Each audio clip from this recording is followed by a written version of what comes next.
La señorita Brooke poseía esa clase de belleza que parece resaltar con la sencillez del vestido. Sus manos y muñecas estaban tan finamente formadas que podía llevar unas mangas tan sencillas como aquellas con las que los pintores italianos solían retratar a la Virgen. Y su perfil, así como su estatura y su porte, parecían ganar dignidad con la sencillez de sus ropas, que al lado de la moda de provincias, la hacían semejante a una bellacita sacada de la Biblia o de algunos de nuestros más antiguos poetas e inserta en un periódico de hoy. Decían de ella que era extraordinariamente inteligente, pero que su hermana Celia tenía más sentido común. A pesar de que Celia apenas si llevaba algún aderezo más, para los más observadores su forma de vestir difería de la de su hermana en un matiz de coquetería y en la forma de llevarlo. La sencillez con que se vestía la señorita Brooke se debía a diversos motivos, la mayor parte de los cuales compartía su hermana. El orgullo de ser damas tenía algo que ver en esto. Los parientes de los Brooke, aunque no exactamente aristócratas, eran sin lugar a dudas gente de buena posición. Si uno se remontaba una o dos generaciones atrás, no encontraría entre sus antepasados a ningún agrimensor ni empacador, ni a nadie de menos categoría que un almirante o un clérigo.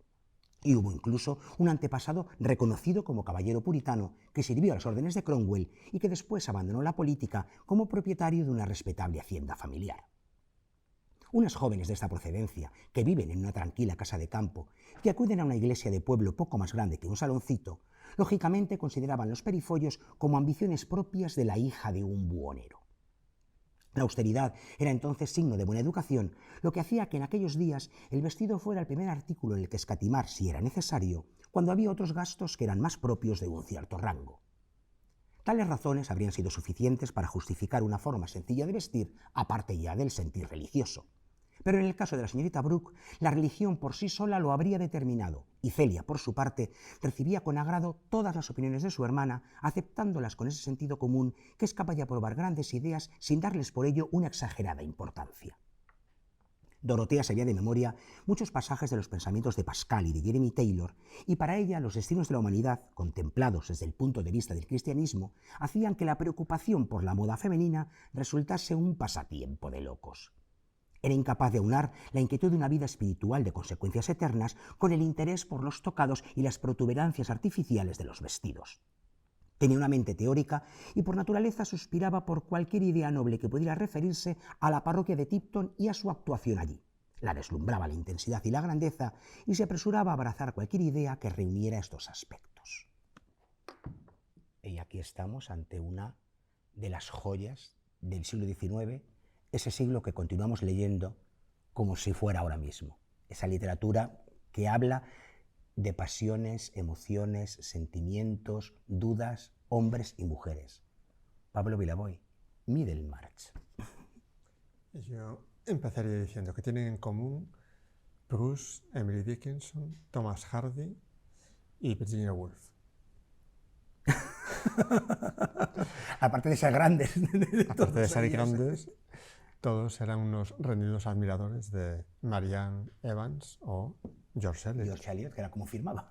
Que era como firmaba, porque salvo Las Brontë y alguna más, pocas mujeres escritoras del siglo XIX se atrevían a publicar con su nombre, más que nada porque se coartaba, entre otras cosas, la carrera comercial de sus obras. Y, como bien dices, Middlemarch es una de las obras cumbres de George Eliot, de esta escritora que pertenecía a la clase media rural inglesa, que vivía en las Midlands, y que juntando 8 tomos de estas, porque Middlemarch también tiene como subtítulo en un estudio de la vida en provincias, pues juntando estos 8 tomos de historias entrecruzadas de personajes de las provincias de esos siglos, consiguió pues lo que comentamos, una precumbre, junto las otras 2 novelas largas que tiene, como El Molino del Flos y Daniel Deronda. Pero la más conocida, la más reconocida es esta. Es una obra que ella publica en el último, no, un poquito antes del último tercio, digamos, porque es en el 71, con 1871, pero ya al final del siglo XIX, digamos al final, porque ella habla de algo que ya no existe como tal. Ya ha llegado la revolución industrial, ya no hay ese mundo rural que ella recuerda y recrea, pero es lo que ella conoció cuando cuando era niña, cuando era adolescente, y es lo que cuenta en Middlemarch. Sí, está escrita en un estilo enteramente realista porque una de las características del estilo de George Eliot era que rechazaba todo el romanticismo que ella consideraba vacuo, de La Brontë o de Jane Austen, y quería imprimir en sus historias un estudio psicológico de personajes y aparte, digamos sobre todo en esta novela, tener una cruzada contra el idealismo. Los personajes de George Eliot generalmente empiezan pensando de una manera idealista y los que terminan bien finalizan su evolución personal siendo realistas y abandonando los castillos en el aire. Es la literatura que algunos denuestan y atacan como costumbrista, porque está contando lo que se hace y lo que se vive en ese momento, pero es verdad que rompe fronteras entre estilos y géneros, sobre todo, como dices, por ese elemento psicológico que es tan importante y ese elemento de lo que las personas piensan o llevan por dentro. Sí, y además has mencionado al leer el fragmento a uno de los personajes clave de la literatura del XIX, como era Dorothea Brooke, que no diremos por qué, pero muchos no están de acuerdo con el destino final que le proporciona George Eliot en esta novela, pero para eso que lo descubran. Por eso decías lo bueno de las novelas del XIX, que aún nos dan mucho que hablar, mucho que aprender y mucho que discutir. Y aparte, bueno, también lo comentabas, es un fresco de cosas históricas que pasaban en aquella época, como la llegada del ferrocarril, el acta de reforma, la muerte del rey Jacobo IV. Bueno, es todo un festín. Pues Middlemarch, de George Eliot, nuestra recomendación para comenzar hoy a hacer sonar el arpa, y ahora vamos a una recomendación como mucho más larga, mucho más extensa, centrada en un nombre, centrada en una obra, y Pablo Vilabuena nos vamos a permitir dirigida directamente al jurado que ha de fallar un premio. Sí, porque vamos a hablar de otro nombre capital de las letras y además tenemos ahora a un experto y un radio admirador del mismo. Efectivamente, un querido amigo de este programa que ha querido regresar, no a hablar de lo que él escribe, no a hablar de lo que hace, sino, como ya hizo en otra ocasión, creador generoso, viene a hablar de lo que otros han publicado, otros han subido a los escenarios primero. César Augusto Cair, bienvenido de nuevo a El Arpa de Bécquer. Muchas gracias, buenos días, encantado de estar con vosotros. ¿Por qué? Vale. Eso, porque ya lo están viendo ustedes aquí. De principio. ¿Por qué no? Ya, pero aparte, Bueno, desarrollo usted. vamos a ver. Arrabal supone la ruptura, bueno, él está encuadrado en una época de rupturas con la escena tradicional, incluso con el siglo XIX, o sea, rompió con todo lo anterior. Y su época está encuadrado en las vanguardias del siglo XX. Él creó, junto con Roland Topor y Jodorowsky, el Grupo Pánico. El Grupo Pánico se inserta, bueno, recibe influencias del teatro de la crueldad, del surrealismo, incluso de Alfred Jarry y su Ubu Rey, ¿no? Que fue el que realmente rompió la escena, el primero, en 1896, para, bueno, sacudir un poco las emociones y las conciencias de un público burgués. Entonces, Arrabal, hace unos meses iniciamos la periodista y académica, miembro de la Academia de Artes y Ciencias de la Televisión de España y yo, una especie de campaña, una iniciativa, para proponer a Arrabal como ganador del Premio Cervantes 2022, por dos razones. Primero, porque su obra es extensa, intensa, tensa. Es un humanista, ha escrito novela, teatro, poesía, ópera, ha dirigido cine. En su palmarés están los premios más importantes, tiene el premio Espasa de ensayo, Mariano de Cavia de periodismo, Alejandro Manzoni de poesía, Pasolini de cine. El Premio Nadal de novela. El Premio Nadal, 2 veces Premio Nacional de Teatro. Fue candidato incluso al Premio Cervantes en el año 2001, propuesto por Camilo José Cela, pero no se lo dieron.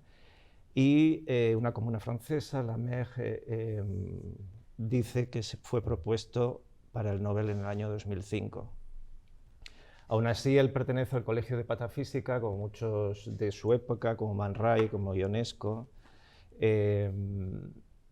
con el título de sátrapa trascendente, que es el equivalente al Nobel dentro del Colegio de Patafísica.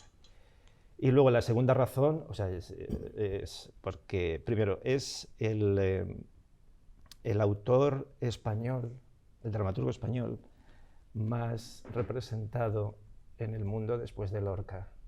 O sea, yo creo que eso ya es suficiente mérito como para concederle el Cervantes. Y luego los franceses le consideran el autor francés más importante del siglo XX. Con lo cual, con esas 2 categorías, más toda la obra que ha dejado, se encaramó en la vanguardia en el año 55 y no se ha bajado de ahí.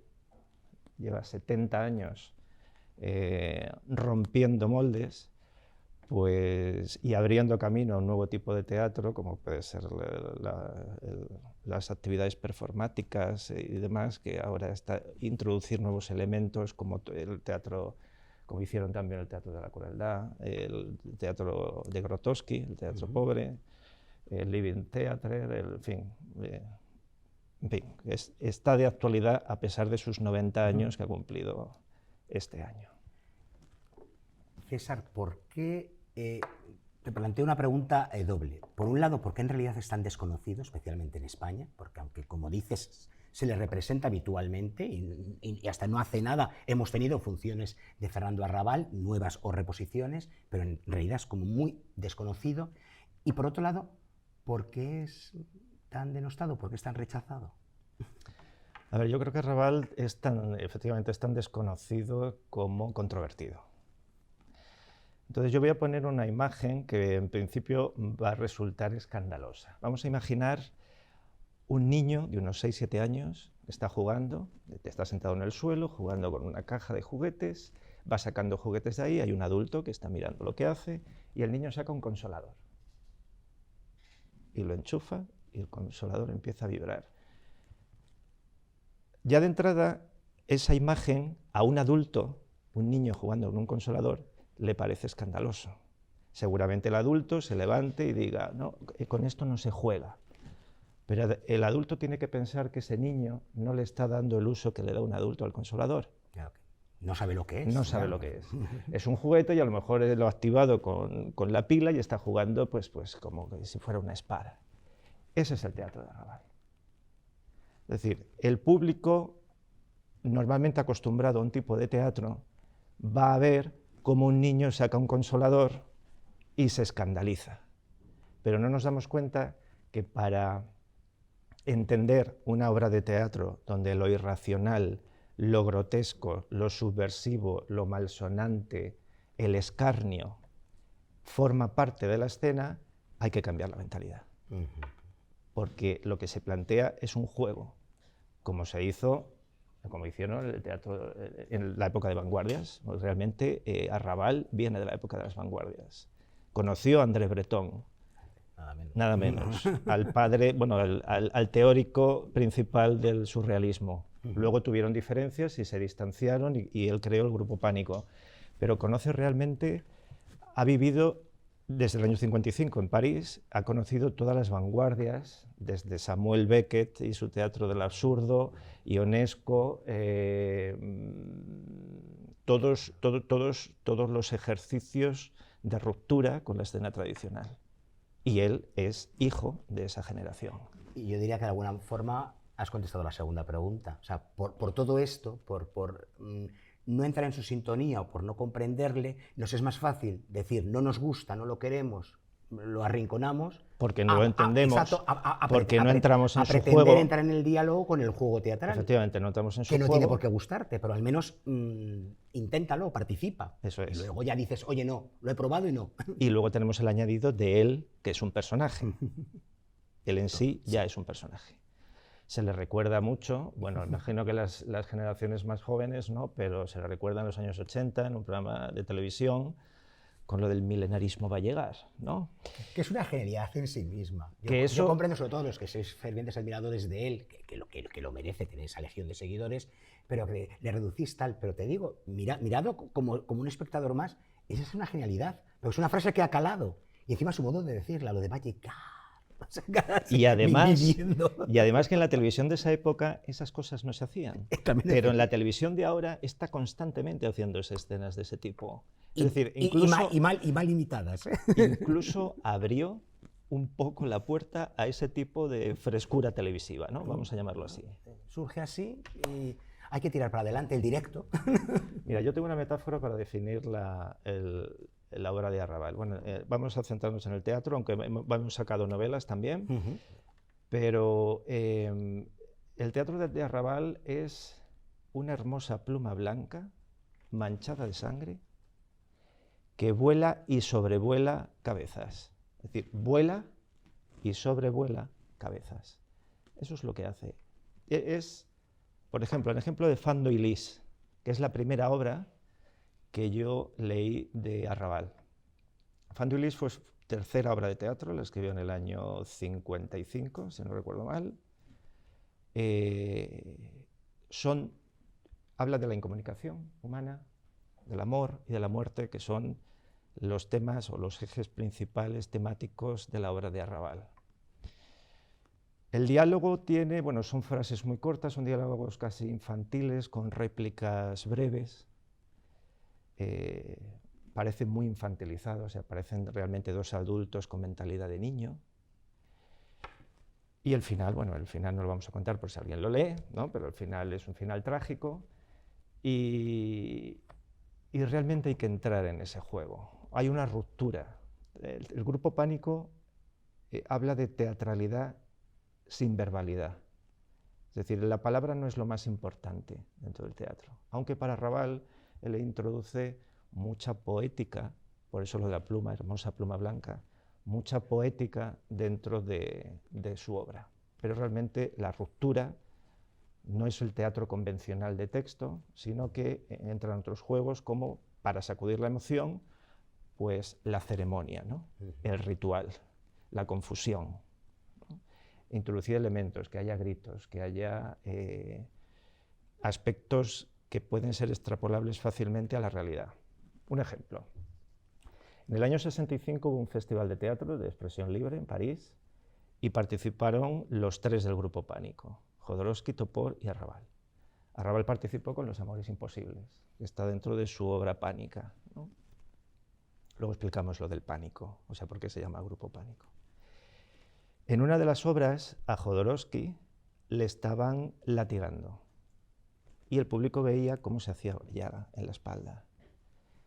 Evidentemente, a pesar de que en la obra Pánica el inicio y el fin de lo que se está contando terminan en el escenario, el público se queda con ese recuerdo, esas llagas van a seguir después del escenario. Entonces, es un azote de realidad y de violencia que trasciende el teatro, todo con el objeto de conseguir cambiar la emoción del público, incluso un cierto extrañamiento hacia el teatro burgués, ¿no? Es decir, esto es diferente, esto es radical. ¿Qué más os has traído? Bueno, pues de teatro he traído Fando y Lis para hablar porque fue mi primera obra y la última que yo leí, Mi idolatrada violadora, firmada por él, además, y una dedicatoria... Esto se ha comentado poco, ¿eh? con su estilo personal. Es una obra, Mi idolatrada violadora, aparte que es un título muy eufónico, ¿no? Con mucha literación, irrepresentable, porque el escenario se destruye, entran helicópteros y derriban los muros del teatro, ¿no? Y es como la hecatombe total, ¿no? Entonces es irrepresentable, pero está escrita en el año 2015 y publicada, es decir, sigue en la vanguardia a pesar de su edad, sigue siendo un niño que está jugando con un consolador. Y luego, para los que a pesar de esto siguen denostando la obra de Arrabal, yo les aconsejaría que se leyeran su primera novela, que es esta, Val Babilonia, que junto con la otra, Ceremonia por un teniente abandonado, habla de la madre presente y del padre ausente. Son dos recuerdos de su infancia. Arrabal está muy marcado por su infancia, porque su padre fue detenido y desapareció, ¿no? Por el régimen franquista cuando estalló la guerra, antes del régimen de Franco. Cuando estalló la guerra, las tropas de Franco lo detuvieron y lo condenaron por no querer reconocer el nuevo régimen, o sea, el nuevo gobierno, y eso le marcó a Arrabal desde su infancia hasta hoy día. Es de una ternura y de una perfección técnica tan importante, con mucha hermosa pluma blanca y con mucha actualidad o mucha emoción, que realmente quien lea Val Babilonia yo creo que va a cambiar su consideración de la obra de Arrabal, incluso del mismo. La obra, la trayectoria de Fernando Arrabal es inabarcable en un programa, incluso en 5 y en 20, sabes cómo es el tiempo, César, pero hemos prometido contar por qué el Teatro Pánico, por qué se llama así. Entonces, en el colofón del programa hay que decirlo y explicarlo. Bueno, Pánico viene de Pan, del dios Pan. El dios Pan era un dios de la mitología griega, es el dios de la naturaleza salvaje, de la sexualidad masculina, perseguía a muchachas y ninfas por el bosque, el dios de la fertilidad también, y por extensión se le llamó pánico al terror que sienten las manadas y los rebaños cuando el cielo truena o caen rayos. Entonces adoptaron Grupo Pánico porque realmente el terror, el miedo, lo desconocido, lo insondable, lo blasfemo, lo que he comentado antes, todo lo que en ese momento no se hacía en el teatro, lo introdujeron. Por eso se llamó Pánico, por ese doble juego. También recordemos que Arrabal es un gran clasicista, es admirador de Cervantes, es un gran cervantista y del siglo de oro en general. O sea que sus fuentes son muy variadas, tanto el siglo de oro como las vanguardias francesas que él conoció de primera mano. Por eso, y ya con esto finalizo, agradezco mucho que me hayáis dado la oportunidad de explicar esta plataforma que hemos creado para la concesión del Cervantes para Arrabal. Esperemos que el jurado, al que enviaremos todas las propuestas y todas las firmas que hemos recibido, con la justificación, pues decida premiar al dramaturgo más representado después de Lorca. Pablo Vilaboy, nuestro grano de arena está puesto. Vamos a ver qué sucede, ¿no? A ver, esperemos. Confiemos. Bueno, porque además, sobre todo, cuando empezamos en la concesión de premios, recordemos, como el Cervantes, a toda una trayectoria. Es indudable, más allá de gustos personales y particulares, la trayectoria y los años de esfuerzo y de entrega a la profesión, en general literaria, de alguien como Fernando Arrabal. Pero bueno, los jurados son los jurados de esas. Y poner el nombre de España internacionalmente también. Al fin y al cabo es un escritor que, aunque haya vivido en Francia los últimos 70 años casi, nunca ha renegado de su país y se considera muy español también. César Augusto Cair, gracias como siempre por tu visita, por tu activismo cultural y por transmitir tu saber.